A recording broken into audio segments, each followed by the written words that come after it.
défense du consommateur, la fameuse 508 sur laquelle nous allons réaliser l'embrayage émetteur hydraulique.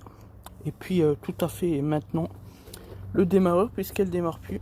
Et manifestement c'est le démarreur. On dépose la durite de suralimentation. Connecteur début mètre. Maintenant le collier ici. La batterie bien sûr. L'objectif va sortir le filtreur en bloc. Ce qui va nous renvoyer aux 3 vis du démarreur. Tout simplement. Le démarreur il est ici à droite. Ensuite on fait de la place. On désolidarise la durite de suralimentation mais côté culasse, côté doseur ici. Pour se donner un peu plus de place. Pour manœuvrer au niveau du démarreur.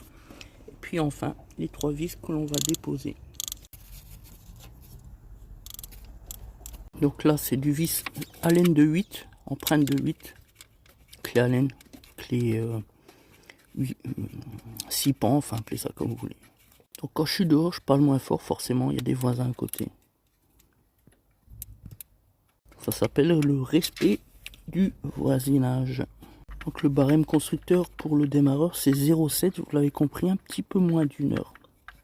Faut dire que c'est plutôt bien foutu sur... bah oui, c'est pas une Renault, là, c'est une Peugeot. Reste celle du bas. Donc voilà, il est déposé. Et ici, on retrouve les points d'alim, donc en 8 et en 13 au niveau du circuit de puissance. Ce que nous avions prévu depuis le début, bien sûr, 13 et 8. Bon, bah, opération terminée, hein, déposé avec les 2 alims là. Effectivement, ça sent cramé. Bref. Maintenant, on remet le gond ici pour le maintien au niveau du guide. Voilà, opération terminée, tout est remonté. On remonte le filtreur pour le débitmètre, évidemment, et on fait une mise en route, on teste. Alléluia, alléluia. On débraye et on appuie.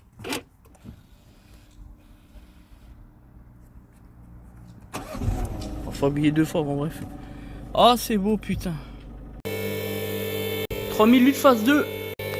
Rebelote, on va devoir remplacer le réservoir. C'est encore un nouveau modèle, bref. Avec calculateur externe, donc ça va être encore la merde pour télécoder, enfin bref. Mais surtout on a un problème au niveau de la pression différentielle, faut qu'on regarde ça de plus près. Une pression qui diminue lorsqu'on accélère, ce qui est pas normal, vous l'avez compris. Qu'est-ce que je disais? La durite elle est bouchée. À cause de la déboue. Ah oui, hein. Donc là comme ça, hop, et comme ça ici. Choc thermique.